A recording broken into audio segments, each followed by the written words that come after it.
All right, welcome to another edition of Above the Bridge podcast. I'm your host, Thaddeus. Shout out to our producer, Boy Band John. What's up, Boy Band John? What's up, brother?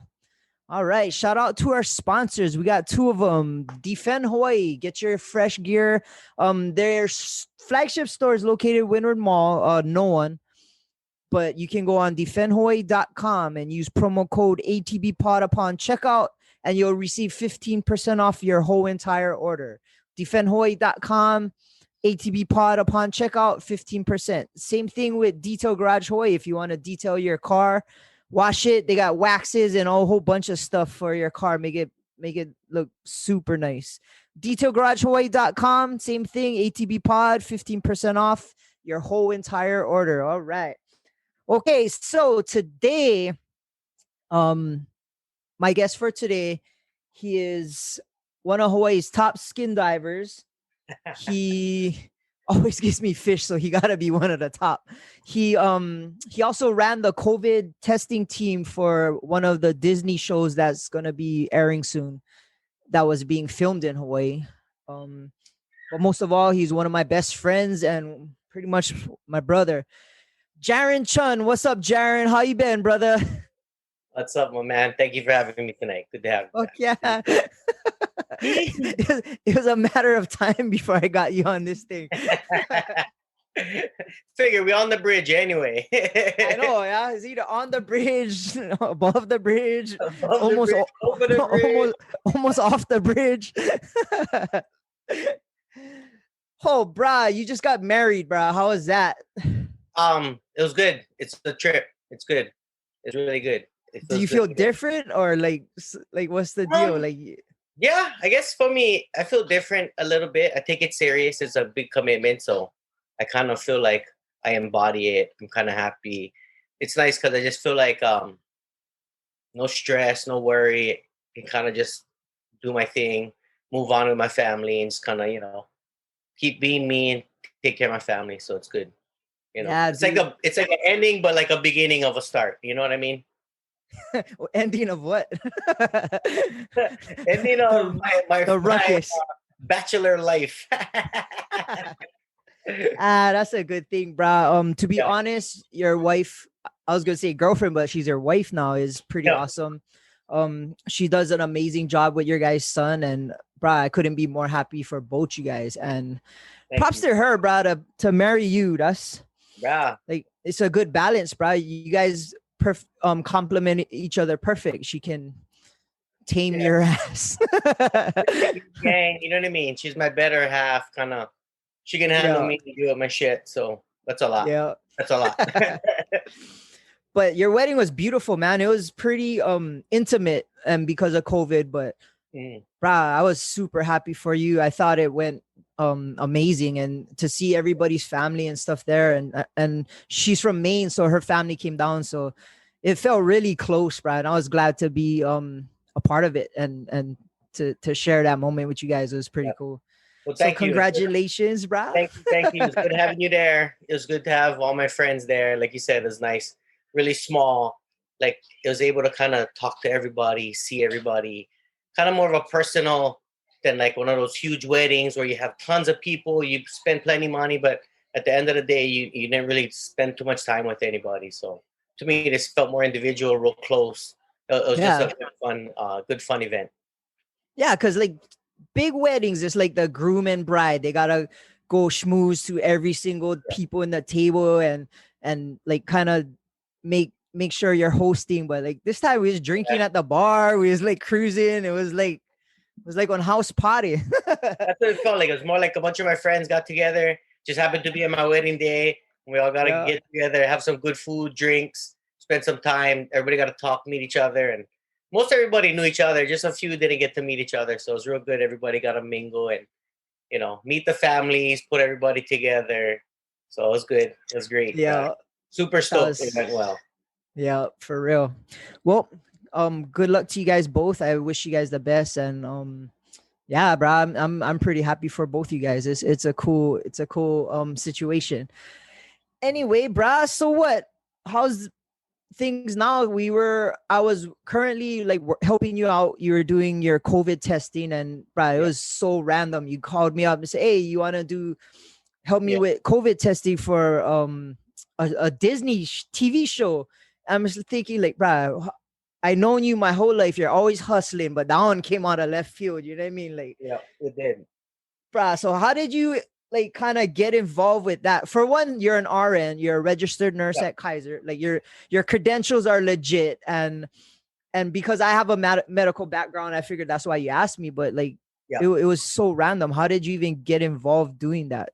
Well, I've been an ER nurse for a while now, and one of the doctors I used to work with on a neighbor island started doing a mobile doctoring. So he does a mobile practice where he sees people, does online visits, and then we go as nurses and practitioners, and we do the hands-on portion, IV medications.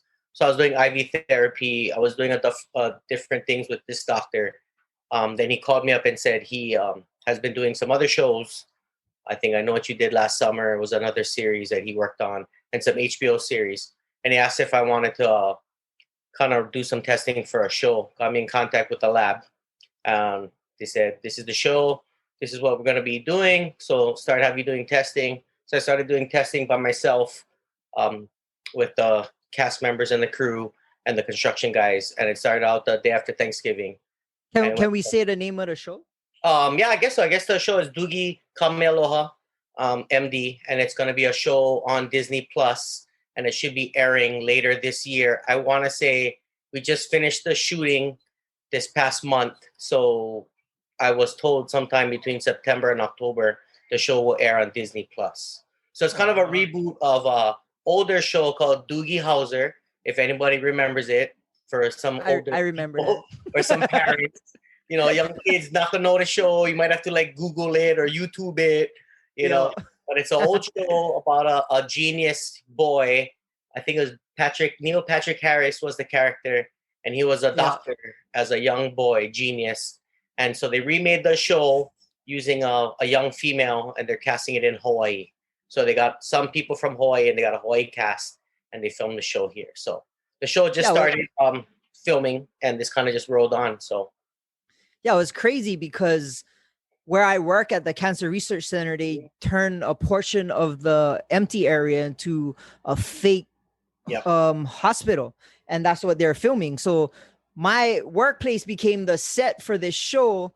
And then just so happens you got involved with it and asked me to work. But how did you even link up? Because Disney's a huge fucking deal. You know what I mean? It's not just KHON trying to shoot one pilot or something, bro. This Disney, like, this is the big boys. League. It's the big league. So Disney got into contact with a lab. Our lab got into contact with Disney, and they wanted to work out the parameters. The lab needed somebody here in the islands to run the testing. So they reached out to my boss, a doctor I work with. He pointed him in my direction. I said, "Yeah, I'd be glad to take it on." They said, "You're going to have to build a crew.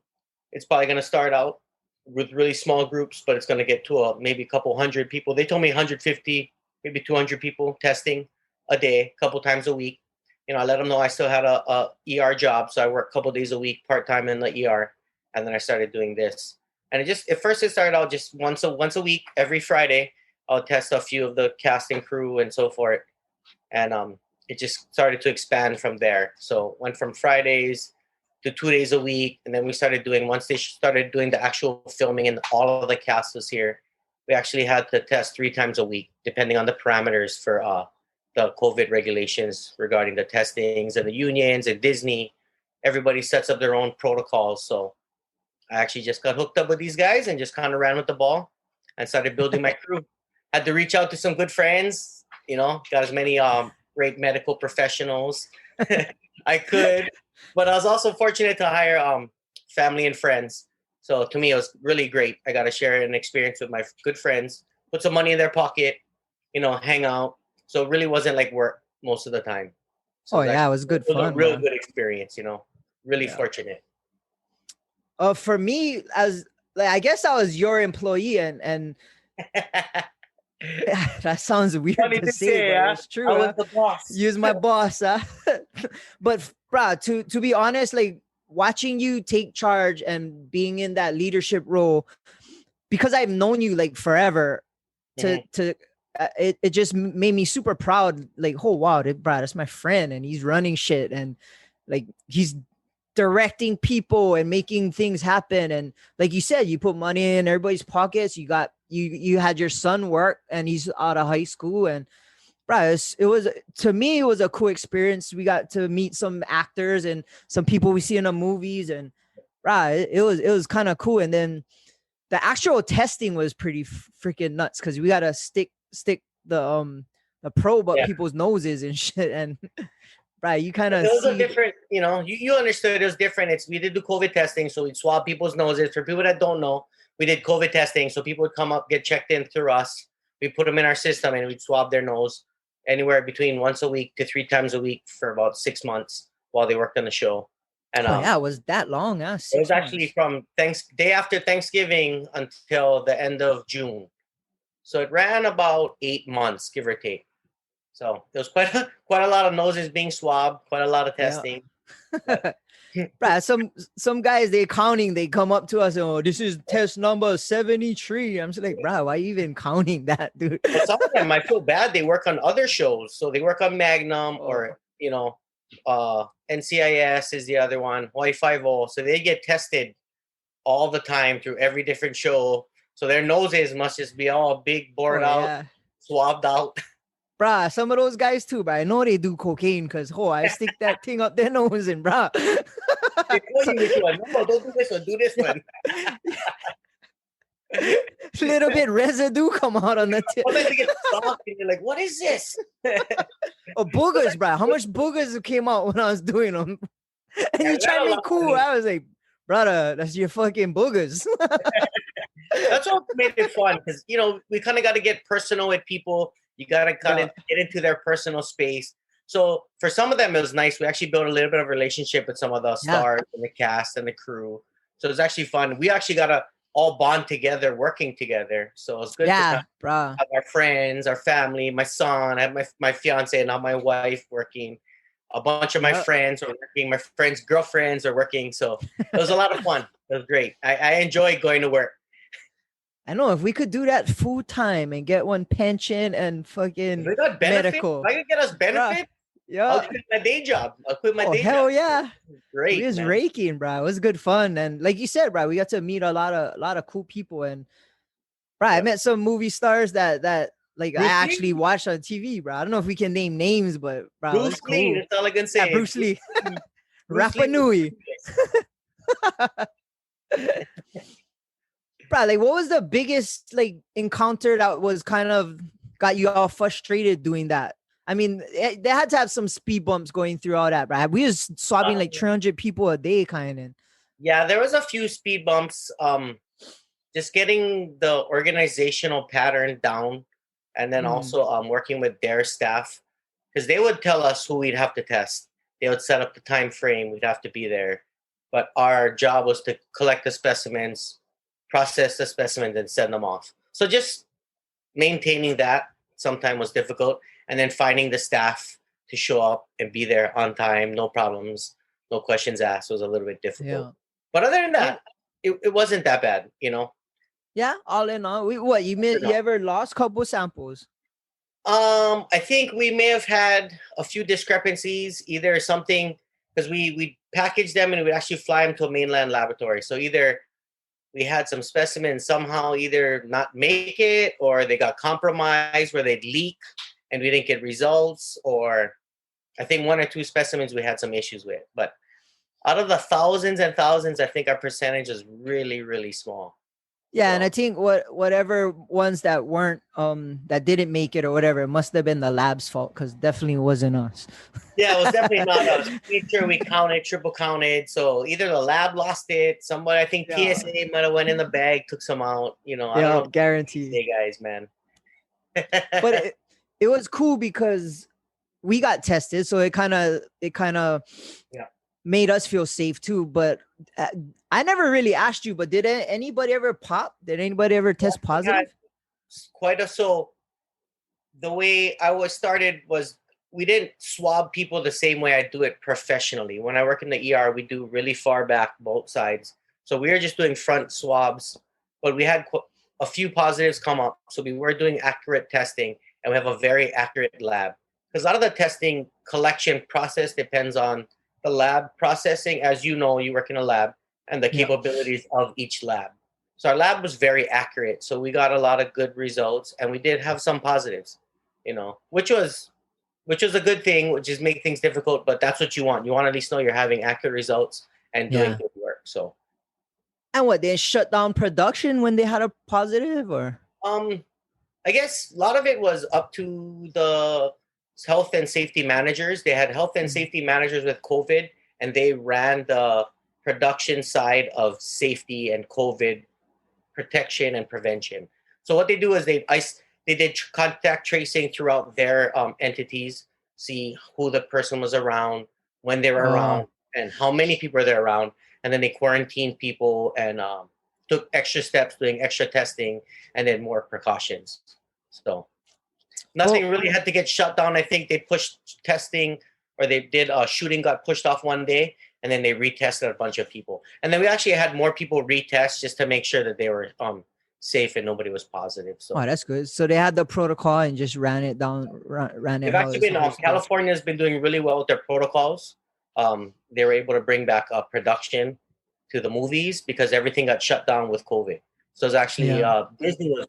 When I talked to some of the Disney people later, I just found this out. They're very pleased with being able to produce and actually do shows, because so many entities of Disney, Disney World, Disneyland, all the Disney's productions would shut down except for TV. So that was their only asset that they were able to use. So they're very fortunate to actually get the testing going and the TV shows working. So yeah, which was good because, like you said, there's like 300 people, and for me, that makes me realize that's 300 jobs for local people to get, 300 people being employed, and all that money coming into Hawaii. So that's a pretty. It was a big thing to actually have a lot of people were coming to Hawaii to do shows because we had such a low COVID count, and we were a pretty safe state versus a lot of other states that we saw in the country. So it was actually good to bring money back, especially since tourism was gone, and a lot of people were able to get back to work. And I know a lot of the crew and the staff are happy to actually be back and working. Yeah, for sure. And like for us, like we were safe. I felt safe. We had the most PPE. I wore more PPE doing that than I do in the lab at work. I shouldn't really admit that, but we felt safe, and it was good fun, bro. Well, I just wanted to make sure. My biggest thing was make sure my people were safe. I wanted to make sure we had the right supplies and to make sure we were able to do our job safely. So we all go home. Everyone has to go home to their families, their kids, their wives, But we were fortunate. It was good to do our thing and able to kind of do it safely and adequately. And fun. Plus, we had mop sesh craft services, bro. Well, that was the one thing I didn't realize going into TV and movies, what things they have to offer and how much services and money was actually in TV. Money, man. I didn't realize the craft services, the food, catering. I mean, they spent thousands on just COVID testing, just testing to work, just to be there. They spent thousands and thousands of dollars. So I give them a lot of credit, And they spent thousands and thousands of dollars of feeding me, you, and Kaione. we did get the benefits. At first, when we first started production, some of them weren't too happy with us. They just didn't want COVID testing. They didn't want COVID testing to be involved. But majority of them knew that this was an integral part for them to work. Without testing, you wouldn't be working. So a lot of them were happy. So first they kind of rubbed us the wrong way, didn't treat us the best. One day we had to work in the rain, and we were literally outside under tents in the rain, samples getting wet, our papers were soaked, and it was a real bad day. I had to actually send some emails and some calls. And after that, we never had a problem. I think my boss called their boss. And after that, we got food, breakfast, service, crafty. They took care of us with a trailer. It was great. We had an AC trailer. We all worked together to get the common goal was to get everybody tested, get everybody safely back to work. So it actually was really well. I was very fortunate that a lot of good people, Brad took care of us. Tahiti Yeah. took care of us. The COVID crew took care of us. Yep. So Shout out to it's actually a them, really bruh. good show to work on. Yep. So okay, so that being said, as a nurse, like you work in the ER at Kaiser, bruh. Yeah. How was COVID that whole time? Because you like they talk about frontline workers, but it doesn't get more front than the ER, bruh. So how was that as a ER nurse, like That dealing was with crazy fuckers thinking they got COVID, or like how was the hospital situation? it was real difficult at first because a lot of people got scared. A lot of people were scared. The one thing with that is it's the first time ever in our careers we had to rewrite how we use masks and PPE, and we never have PPE. This was the first time I've ever had a shortage of safety equipment, and then also reusing safety equipment. I had to fight my union and fight my hospital to make sure we had adequate supplies. I kind of filed a junction lawsuit with my union to make sure that we had reusable masks, and we got masks and a bunch of things just to make sure we were safe. It was a little hairy for a little bit. I mean, it's still been sticky in the hospital with COVID, but it was rough for a bit. We got through it. It was very stressful at a time, and I kind of hated my job for a little bit. But at the same time, I did feel good knowing um, that I was doing something good. I was always out there being positive, making a change in the world instead of bitching and complaining about it. That I was Yeah. actually down in the trenches doing something about it every day. So I felt Yep. good. It felt good, but it was a little. I had a newborn son. I was a little worried. We did not know what this was like. Just looking, AIDS came out, and all these different pandemics and epidemics come out. You don't know what you're dealing with. When we dealt with Ebola, was the same way. You don't know what you're going in to. There's no information. There's nothing. There's no background, no history. It's just, well, this is what you're gonna deal with. Get to work. So Yeah. it was a little stressful, but it was good at the same time. What was the craziest thing you had to deal with like people coming into the ER, bro? I know like sometimes people can rub you the wrong way, and Rubbed me the wrong way, the but Kanye boy come out. fighting with people over masks was crazy. Like I never had people fight us over not wearing masks and not believing the virus and believing it. Mm. That and just dealing with really, really sick people, like being scared for my life and dealing with really sick people at the same time, because we didn't know what to do. It's Yeah. even when someone has a heart attack and colds, you're scared to be in the room, you're scared to be around them, but at the same time, this is something that I need to do. This is part of my job. So there's an inherent risk I take working in the ER, I guess, that I've always had. But I just want to make sure I still can come home to my family. Like it's my job, but it's not all of me. It's just how I Yeah. pay my bills. It's my career. It is a part of me, but it's not all of me. It's not who I am. It's just what I do to pay my bills, but it's a big part of me. I still want to make Yeah. sure I'm home for my family and my wife and my kids. It's always I gotta come home. Yeah. Whether it's diving, fighting, drinking, nursing, I gotta come home. I got Yeah. kids, I got a family, I gotta be home for my family. So Yeah. Well, what I liked about seeing like the pandemic, how the community treated the frontline workers, like even raw. myself, bruh. We had The choke most food food, coming the to the most yeah, lunches I've ever had. yeah, The most thanks we've ever gotten. Because a lot of yeah, times, as an ER nurse, you don't even see the family or people afterwards. You just see them there and they're gone. You never yeah, see the end result. You don't see the end of the race. You just start them up, save their life, and move on. And that's all you do. yeah, So it's nice to actually get a thank you, to yeah, feel for more real. behind you. How much food you guys got, bruh? I had Man, donuts, all kind. pizza, donuts, bentos, cookies. Yeah, Churches brought us like clothes, masks.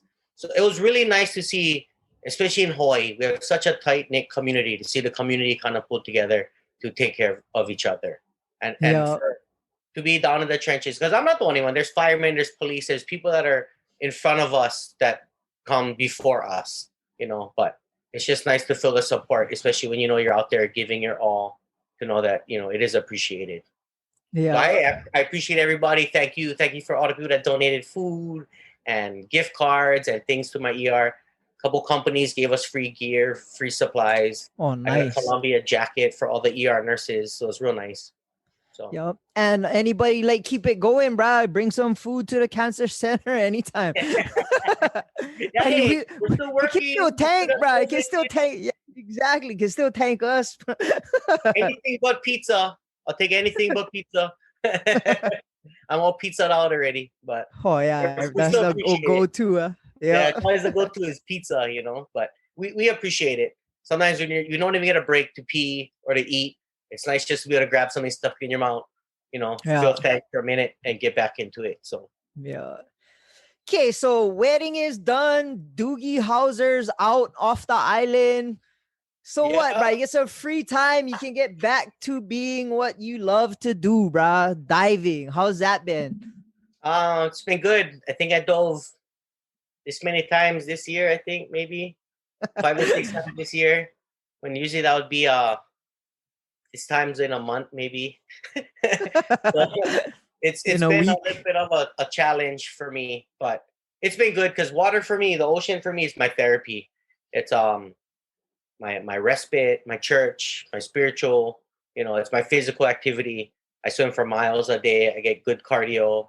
It keeps me in shape. Um, it kind of calms my mind. I kind of ADD a little bit, so it's good to kind of have a nice place I can kind of review things. Everything stops. Everything goes away, and I only worry about one thing. Breeding. It's nice. Yeah.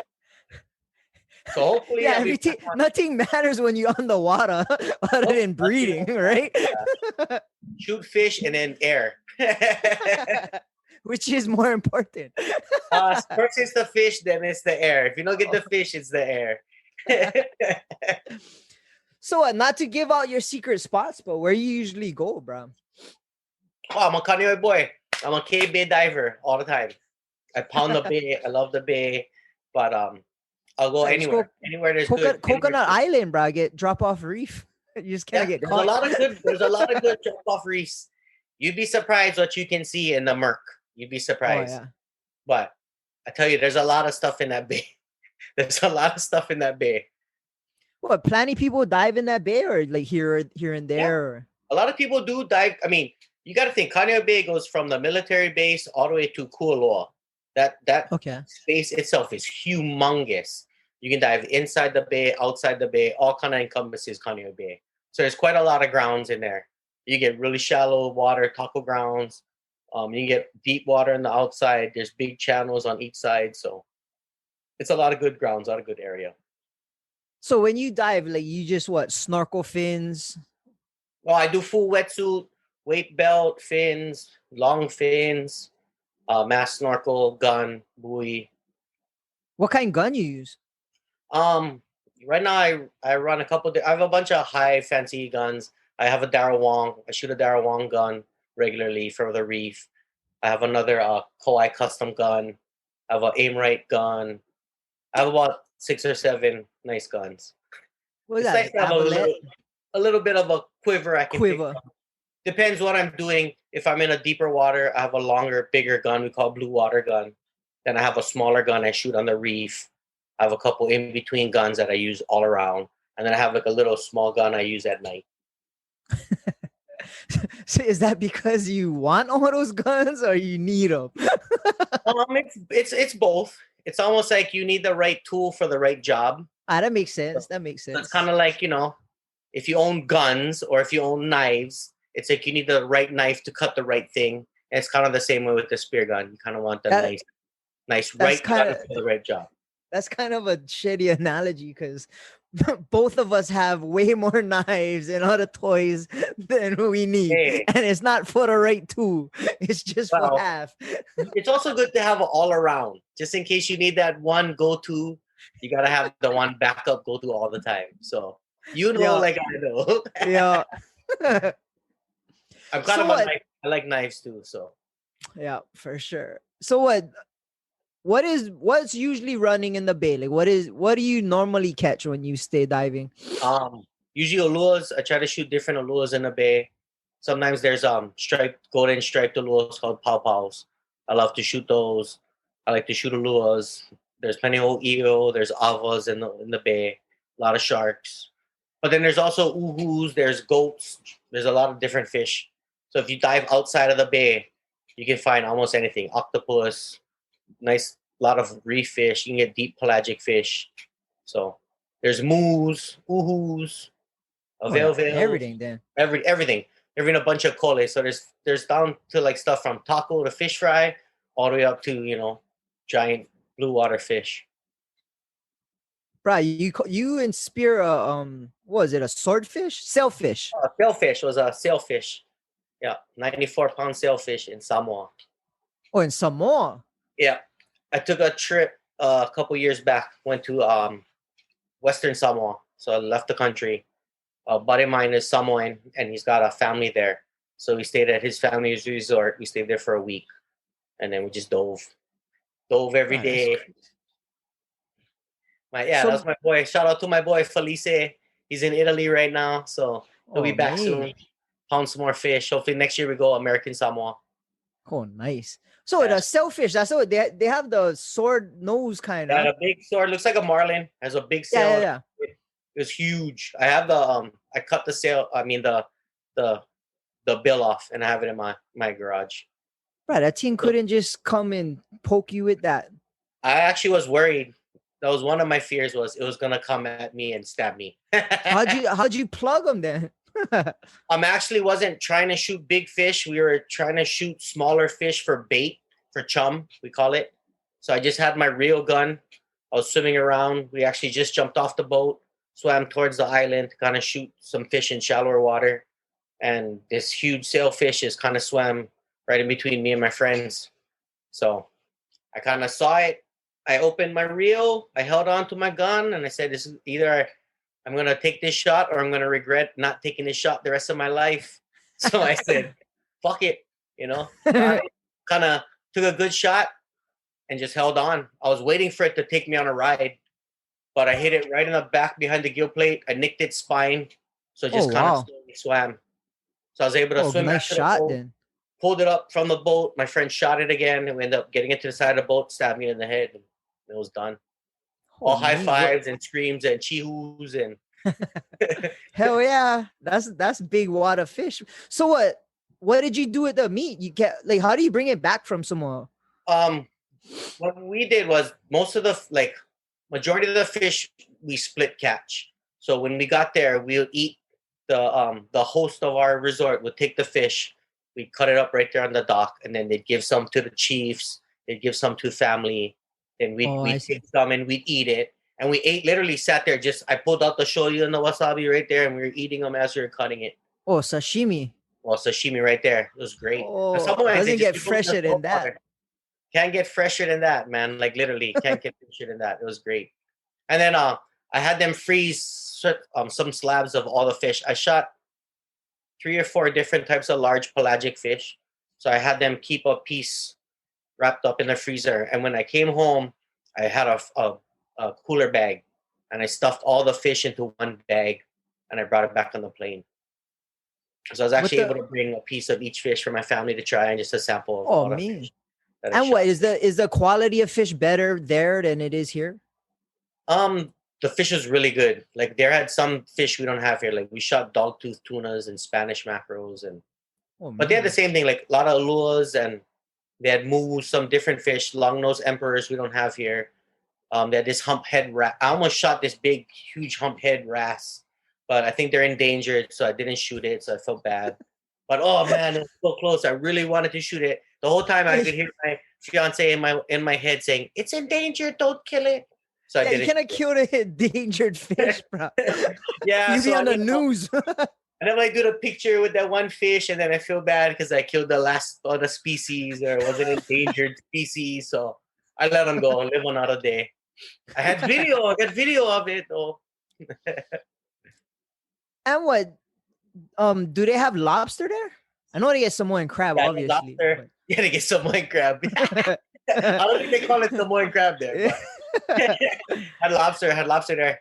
Had a lot. So it was good. We did one night dive with the village at night. There is a commercial fisherman. He takes all the village kids out diving. Oh, mean. And then they sell fish, and that's how a lot of them how they make their living. It's actually it's not a very rich country, but it's a very humble country. So it's nice to meet people, different quality of life, different kind of life. You know what I mean? So, but it was really nice. I didn't care about having a watch. I didn't care about having a cell phone. You didn't go by the time of the day. You went by where the sun was and what you had to do. Dinner time, breakfast time. So it was really nice. It was kind of a nice change of pace. Do they party in Samoa? Yeah, they like to drink. They like to drink. They drink beer. They drink kava. So you're drinking kava with the locals? I drink some kava and I drank some beer. I made sure I had to drink some of the local Samoan beer while I was there. How's that? It wasn't bad. Vailimo. I think it was Vailimo. Was good beer. Good beer. Almost tastes like a Mickey's almost. So okay. Mean. Well, bruh, you do catch a lot of fish and you bless my family with fish all the time. And what I don't understand is how the hell you learn how to cook, because bruh, you've been getting pretty creative with your recipes. Yeah, it's nice to make it into the fine delicacies you get in a restaurant. That's kind of the way I want it to be. And after especially with COVID, and just I wanted to turn the fish that we have into stuff that I buy. So I rarely buy fish. If I can catch it myself and make it myself, I try. I just ask people, try recipes, look up recipes, and then kind of just try it, tweak it, make it my own, and then kind of just work it from there. Yeah, because I never made so much sushi as I do now. Probably what for like sashimi. Like I didn't even know you could eat ulu as sashimi. Yeah, it's like what's the best?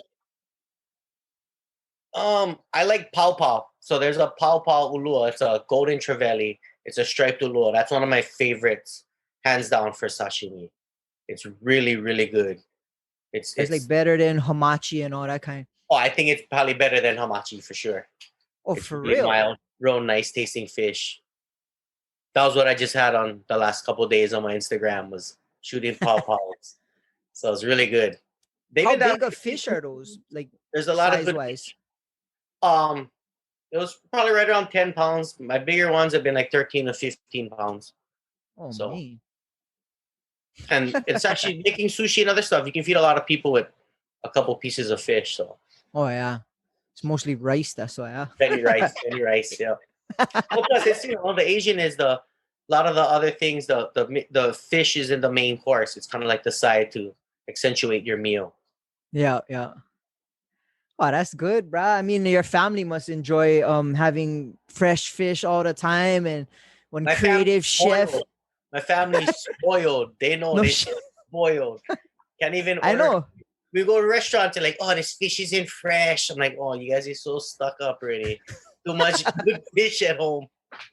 You gotta slow it down. I was actually like, when my in-laws were just here and they had some fish, and my father-in-law doesn't eat fish or sushi, but he ate all my fish and my sushi. He said it was the best fish he's ever had. So made me feel a little bit better. I felt pretty good. I told him, you're probably just not eating fresh sushi. Oh, yeah. 7-Eleven kind of. Yeah. If it tastes like fish, it's not fresh. Yeah. Fresh fish shouldn't taste like fish. It shouldn't be fishy or smelly, Yeah, that's what my dad said. If you're the freshest fish, fuck, that was hard to say. The freshest fish smell like the ocean. They don't smell fishy. Yeah. That's how he would tell me. Yeah. That's what I tell him. Even my wife will know. When she goes to a restaurant, if it tastes fishy, it's not fresh. It's old. And you can tell when they feed you not fresh fish. You're like, it smells like fish. It's not fresh. Yeah. Bro, we had Kizuna the other night, and their fish was pretty good, but bro, I gotta tell you, Kizuna, what is that? Pretty good. They had some good sushi, some good sake, some good rolls. Oh yeah. Last time I was with you guys and the boys, it was all about the sake. I could have cared less about the fish. We was lit up in there. I'm surprised you didn't get kicked out. With so much sake. Bro, it's smooth, that's why. You know what I mean? And after like 2 bottles, it don't even matter. It was just like this. Yeah. Plus, like, they fucking give you the little tiny glasses, so you don't even know that you pounding plenty of that. Yeah, it makes it too easy. And after a couple, it doesn't matter. Bruh, you want to know something nuts? I went to try to take my daughter to Haliva Joe's for her birthday yesterday. Mm-hmm. And okay, it opened 4:30. So I try to get there early thinking, okay, my dad, he's older, so he likes to eat early. Bro, we get there 4:30, get one line, like one Bruh. fucking line. And I've never seen it like that. And me and you used to go Hollywood Joe's at least once a month. You know what I mean? Yeah. Was a line. We wait for maybe about 15 minutes to just put our name down. And when Wow. we get there, they tell us, oh, it's gonna be an hour 45-minute wait. And I looking around and it's all tourists. And Hollywood Joe's is the Kaneohe one. And that was our spot. That's our spot. That's where all the locals go. It's like the most elegant, well, not elegant, but the nicest dining place yeah. And bro, that was our spot. You know what I mean? And like, I started to get a little bit mad. Like, bro, how are these tourists here? Like, how do they even know about Hollywood Joe's? It's not like there's a sign on the side of the road or like. Would drive right past the parking lot if you didn't know. Yeah, exactly. And the parking lot was filled. The parking on the outside streets, and I was just blown away. And honestly, it kind of bummed me out because I felt like our little spot, our little piece of heaven where we go drink beers and eat poo-poos got overtaken by tourists. And it's like, what do we do now? Like, I don't know. Have you been experiencing that kind of freaking craziness? We just stayed in Waikiki after my wedding. We stayed in Waikiki for a couple of days, and it was packed.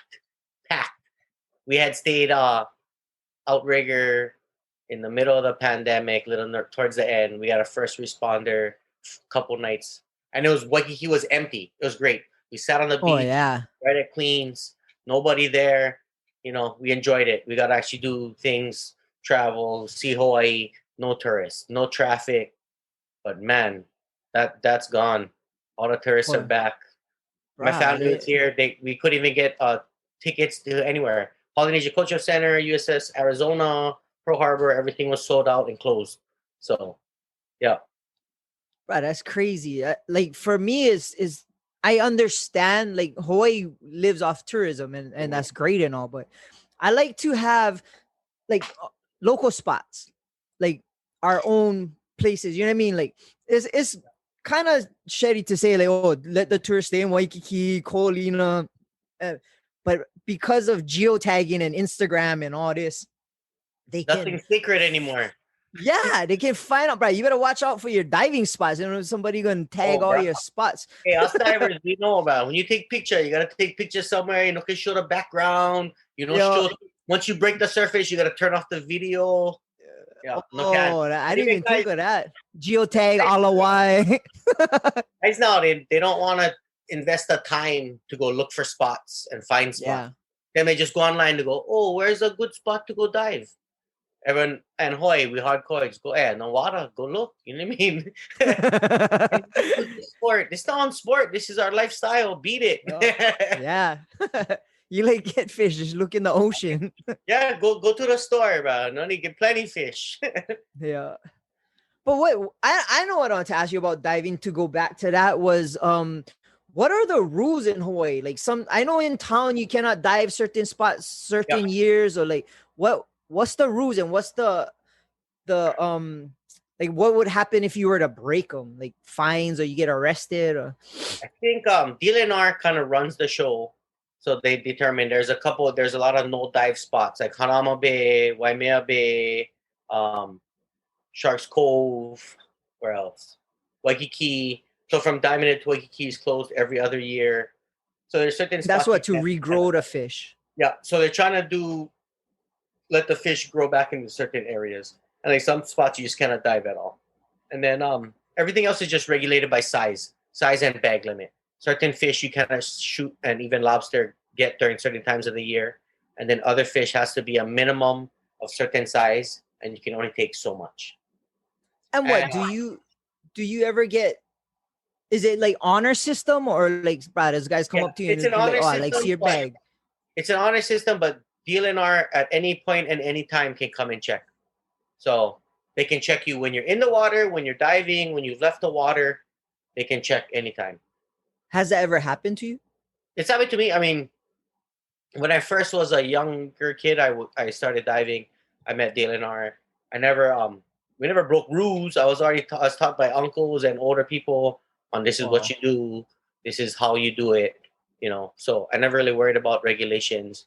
I think when I Because you was started, taught the right way. kind of taught the right way, and then when I got back into diving as an adult, I kind of took it as more of a moral responsibility. Plus, I think when you start out, you shoot smaller fish. You're just trying to shoot anything, just trying to get the hang of things, And then after that, you kind of learn a little bit more and kind of get to where you want to be, what you want to shoot. Even throw net, like the eye cannot be a certain. Even with fishing, throw net, everything. There's regulations on fishing. It has to be 2.25 eye, so that the smaller fish can escape through the eye of the hole versus bigger fish. So, and they're supposed to regulate it all. But the problem is DLNR. How much do they really regulate? Yeah, that's what I mean. If not, you can see them just sitting down. I mean, no offense to any DLNR guys. I know. I mean, out of the times I dive, I'm rarely checked. I've been checked a handful of times. I know a lot of people that poach. I know a lot of people that do not good things, but I try to be ethical. I want my kids to have fish. I've been on neighbor islands and I understand what it's like. Here, there's no fish. You have to swim 300, 400, 500 yards from shore to find fish. Whereas Maui, Big Island, Kauai, there's still fish. There's still lobster. Hawaii, we lost our lobster here from commercialized lobster fishing. Oh, it was commercialized. Yeah. Back in the day, Oahu used to have commercial lobstering. And now there's no lobster. So we wiped that out. Seriously, wiped that out. So there's hardly any spiny lobster here still. And so you get busted by DLNR, they can arrest you or they fine you? What do they do? They can fine you. They can take your gear. They can put you in jail. So they won't arrest you, but they'll take all your stuff. They'll take all your catch. They'll fine you. They'll cite you. And then you got to go before a judge. And there's been guys get 5,000 to 10,000 penalties, time in jail, all of the above. Some of you can even go federal, depending how bad the charges are. Shit. Yeah. Bro, we used to run into DLNR. Those fucking guys would be, we'd have our boat party in Waikiki. And we get all kind of chicks and we partying on them. And all they do was just circling us. And I know they're just checking out the chicks, bro. That's like, bro, you're not supposed to. Huh? You gotta invite them next time. I know. I was going to invite them and then have you jump on the side and go pound some fish and they're not going to notice. So what, bro? You grew up Kaneohe your whole life. You was living Maui for a little while. I moved to Maui. So I was born and raised Kaneohe. Same place I'm at right now. My parents' home. And then I moved away for a little while. Got married. Moved to Maui. I lived in Maui for almost 10 years. Then things changed a little bit. Yeah. Kaneohe was back then. I've been back here for about 6 years, 7 years now.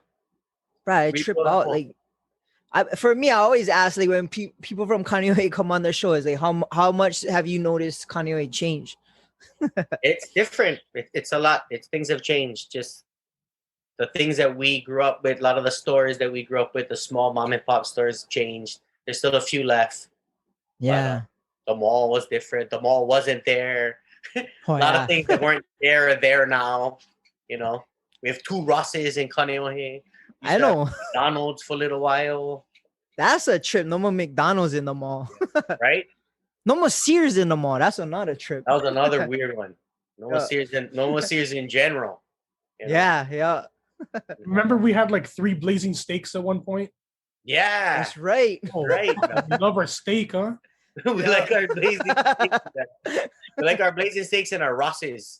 And Starbucks, bro. We get like 3, right? We get Coke, Starbucks, bro. We like 3 or 4. Bro, we get Starbucks in walking distance from each other. And we have, bro, like right there, right across the street. Yep. Starbucks is the thing, huh? We had 2 Zippies for a little while. Oh, yeah. I was on William Henry, huh? Henry, where Dean's is. That was the old Zippy. I still like it because it was right by my house. It was drive-through.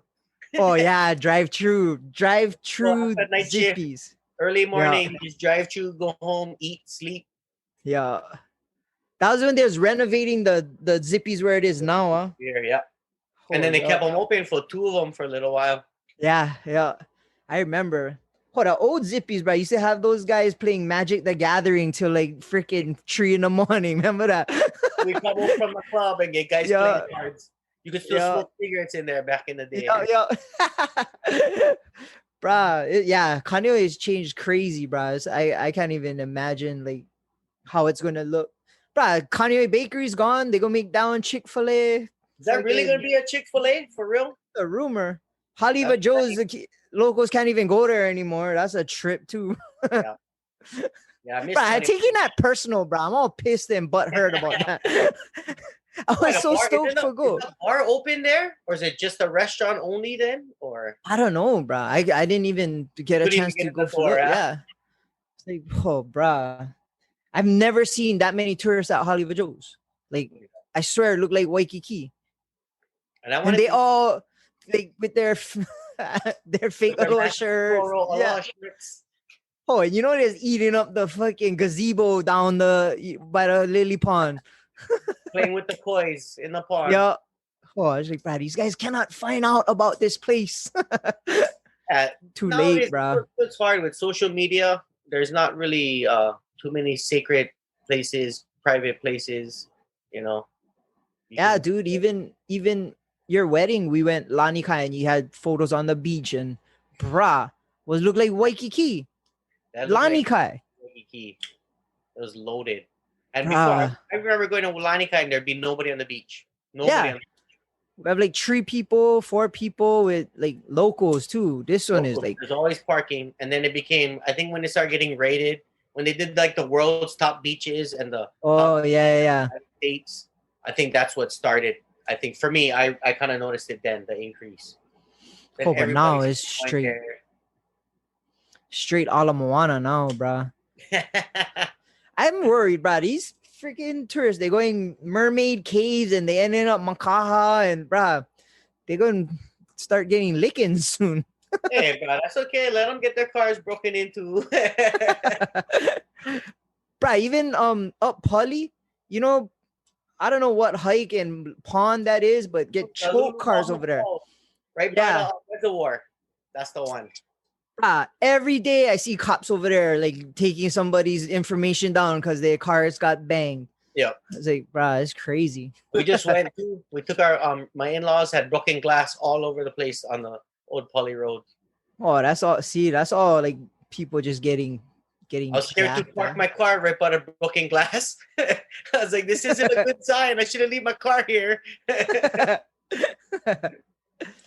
Well, shit, we've been going for about an hour, dude. Maybe Boy Band John can give us the question of the week.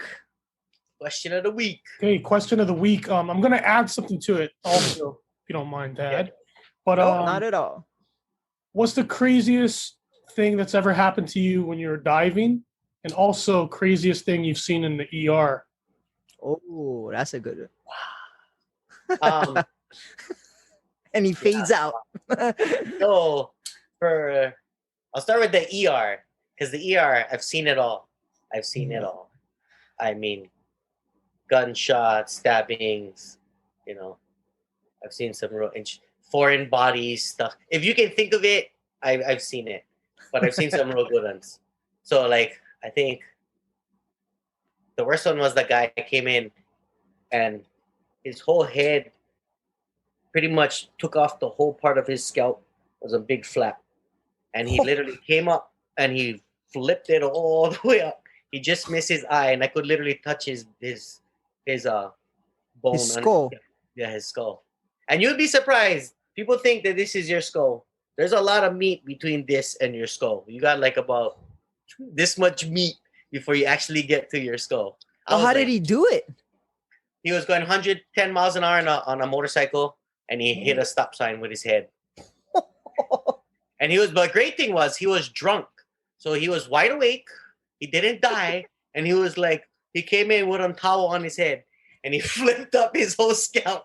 It was nuts. But I've seen all kinds of shootings. If he wasn't drunk, maybe he wouldn't have hit the fucking sign.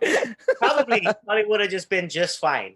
So, but diving, I think I've almost died like 10 times. I don't want to say this because my other half's going to freak out. But I'm not going to let you go. No, don't worry. Nobody watches this. There's so many things that can go wrong diving and then there's other things like eels and sharks and fish tangling you up in your line.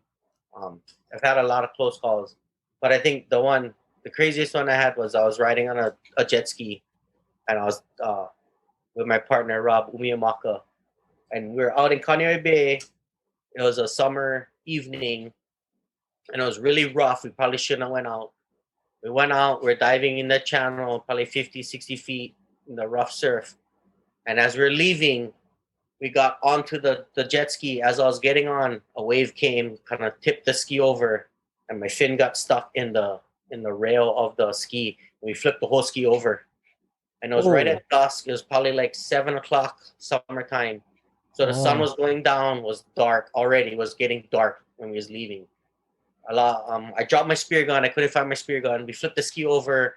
We lost his fish bag. We got slammed by surf. We barely got the jet ski started. And then we lost half of our gear.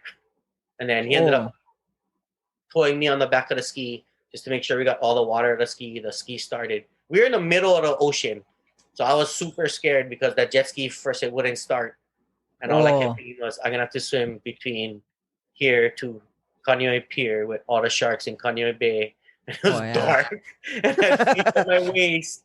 And I just thought, oh, shit, I'm not going to come home. He's going to break the rule. I was like, please, jet ski, start. And after like the fourth or fifth try, it finally started. And then I ended up losing my gun, losing my weight belt. He lost his cooler bag. We lost a bunch of gear. But we got home safe. And actually, the funny story was that was my brand new gun. I just spent like $700-800 buying a brand new spear gun. That was the first day I used them, and I dropped it, lost it on the sea. But he went back the next day. I was at work, and he went back. Him and his friend did a recon mission, and he found my gun. Oh, how deep was it? Like 60 feet, stuck under one cave, and it was all scratched up from rolling on the reef all night. But he found it. So he took a picture of the fish that he shot with my gun, and in the back of the picture had my gun sitting in the background. So that was pretty cool. A good came out of the bad, but that was a real humbling experience, you know. I've been stuck in the sea. I've had my jet ski fail on me a couple times. I've had to get towed in. You know, I've had some close calls, but that was the one where I thought, oh man, this might be the one, bro. You know what? It's gonna be a long swim in if I gotta swim in now. You know, and it's about to get dark. Yeah. And what, you see choke sharks or what? Like tigers? Yeah, sharks are if you're gonna deep dive and you're gonna really dive, sharks are just gonna be a part of your environment. So you kind of. So how do you handle navigating through that? Or is it more of the fear of people? Because I mean, tigers bite, but how often do they bite? I've never been bitten so far. So far, so good. So, but I've ran into a lot of tigers. But I've had tigers grab my line. I've had tigers grab my buoy, eat my fish. I've had tigers come off. The worst are the small tigers. The tigers that are 8 to 10 feet young. That's small. Small. Because they can get up to 14, 16. I've seen tigers bigger than my truck. Huge. I mean, look like missiles. They're so big and so giant in the water. It's scary. But usually those aren't the ones that just swim by you.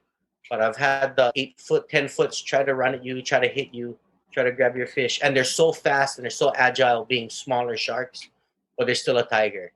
So what do you do, bro? Like you must get shook, yeah? Like yeah, you gotta face them. You gotta stand your ground. It's like when you fight, whatever. You cannot let them get the better of you, intimidate you. You gotta stand there, fight your ground. It's a predator, so you want them to know you're there for fight. You're there. I'm hunting too, Brad. It's not gonna be an easy fight. You know, you're not gonna take my fish. So you treat tigers like how you treat the fucking donkeys at corner bar.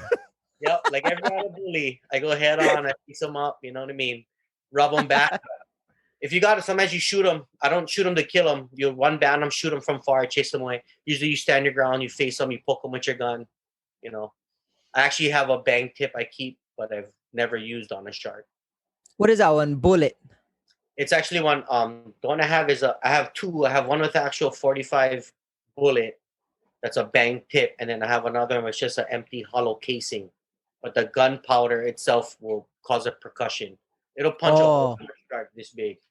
So I've Oh, used it okay. on So, other things, so it works. like what? Oh, the shot door at Kapunahala. or I shot the Bring dude that. in the face, Bring that. Hey, by the way, bring that next time we go Kapunahala. I like get you. arrested. Only if they catch us.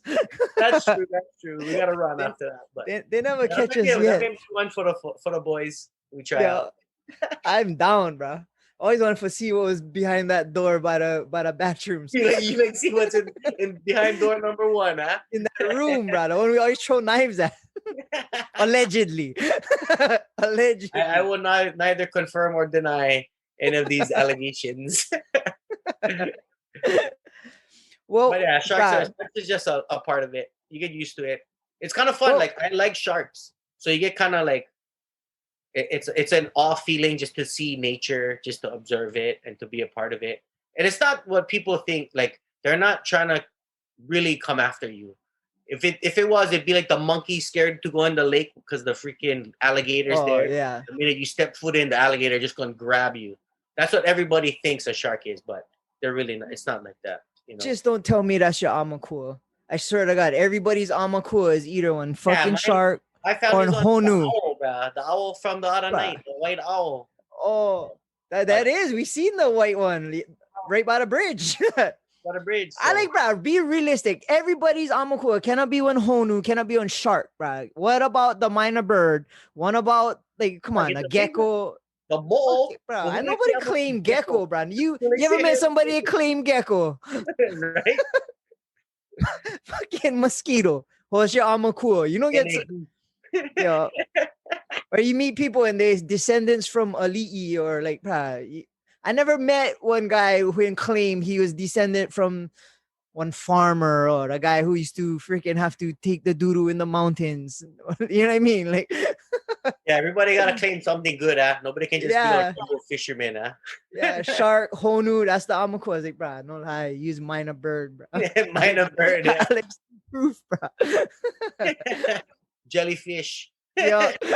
What you One got man there? or sand crab, bruh. That's your amakua, you fucker. Sand turtle. Right on, bro. Well, I am super stoked to have you on my show. And, Thank you, brother. Appreciate it, man. It's always good bruh. fun. You know? Yeah, and like as a friend, you've been there for me for everything, and you've been one of my most loyal friends. And to be honest, we did a lot of crazy shit together. We did a lot of fun stuff, and like sometimes we're out of control, sometimes we never. But I've never been more proud and more stoked to be your friend than last week Saturday watching you get married, bro.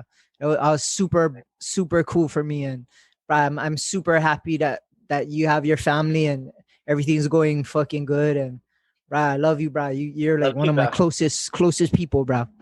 Thank you, man. I'm good to say my life is good. You know what I mean? Like, it's nice to say that I'm happy. My life is really good. I'm happy with Yep. the life that I have. It's taken a little while. It's been a bumpy road. Still gonna be one hell of a road, but I'm very happy and content with my life. You know. Yeah, I get learned a good lot friends. from you, brother. You too, my brother. Definitely learn how to be a good parent and always put your family first, for sure. Thank you, brother. I try, man. I'm very blessed with the good friends that I have, and you're one of them. You know, Right on. I have one brother, but I get choked, brother. I get so much brothers. You know, I get friends that I hold closer to me than my own family. You guys is my family. You know, and I get plenty good friends, and I'm very thankful for the loyal friends that I have. You know, Yep. like Same bro, here. you're one of them, bro. Raja. We just maybe not get as crazy some nights, but once in a while we can try get little nuts. Hey, COVID was good. It slowed us down, right? I mean, Yeah, because we kept water, so it's good. We gotta stay home, hang out, just cruise. Yeah. Above the bridge, you know what I mean? We gotta hang out, so it's been good. Yeah. It's been good. Yeah. So I think COVID has been good for the world. Kind of gave us a different perspective on some things, you know. Right on. All right. Well, on Instagram, where can people find you, bro? They can check you. You always put up what you catch. You always have a cool picture, like with your big lobsters. You're freaking, bro. It's always cool to see what you're doing. So people can find you where on Instagram? Instagram at Jaren Chun, JarenChun. Yeah, Right. I post all the pics. I get thanks to my sponsors and my supporters. You know what I mean? For They help sure. me continue, so yeah, I like to Right post on. pics for my peeps. I love it. I love to cook. I love to put my fish out there and my pictures and my cooking and then my family. So Right follow on. me on Instagram. Follow him. Also follow Boy Band John, bruh. Follow the producer, BBJ8, the letter 08. Follow him on Instagram. He posts some funny stuff, bruh. Yeah. Brother John. Brother John. Also, you can follow me Above the Bridge podcast, our Instagram Above the Bridge Pod, YouTube Above the Bridge Podcasts, our website ATBpod.com. Check us out on the web, and my personal Instagram is Thaddy Daddy High. Yeah. Yeah, you. All right, man. Well, thank you again, bro. Means a lot that you came on, and yeah, you're one of my closest friends. Love you plenty, bro. Thank you, bro. Thank you for having me. Right on, John. Mahalo, brothers. Thank you, everybody. Shaka for the cameras.